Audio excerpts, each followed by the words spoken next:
કાલ રાતે આપણે પહોંચી ગયેલા લાલો મૂવી જોવા શ્રી કૃષ્ણ સદાય સહાય પહોંચી ગયા જો નજીક સિનેમા હતું તો પણ તો ભીડ જોવો એટલે ટિકિટ લઈને પહોંચી જાય મય હોય તો બતાવી દે મોટો પડદો ટીવી માર્કેટ હોય ને તો મજા જ આવી જાય મને 9 ને 12 એન્ટ્રી થઈ આરામથી બેસી જાય છેલ્લી સીટે અમાર નંબર જ છેલ્લે લાગે શું કરવાનું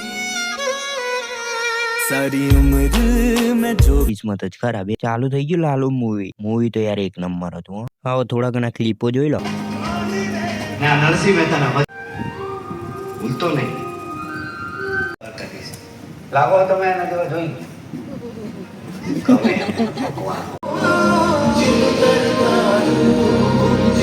મૂવી પૂરું થઈને લાલાભાઈ તો કરતી હતી હાથ ધર હવે તમારે જેમ કરવું એમ કરો ફટાફટ નીકળી જાય સિનેમાની બહાર હવે ઠંડીમાં કકડતા ઘેર જવાનું પોદરા જેવું મોડું કરી દીધું ખાલી કપાર દેખાય એટલું હવે તમે કહેતા હશો કપાર હું લ્યા ખુલ્લું લાગ્યું ભલે લક્ષ્મી સોલ્લો કરવા હોય તો કપાર તો ખુલ્લું જોઈએ ને ફ્રી થઈ જાય તો 5મા દિવસની ખબર પડી 8 ને 35 એટલે 12 વાગે લગીને પિક્ચર જોયું એટલે મોડું તો થાય ને ઉઠવા બ્રશ કરીને ચા બા પીને રેડી થઈ ગયું ગૌતમ કુમાર તો ઝાપટો બે જાય જો અમારે ઝાપટો મેન નહીં પડ્યું તો મળ્યા કાલના મેન્યુ લો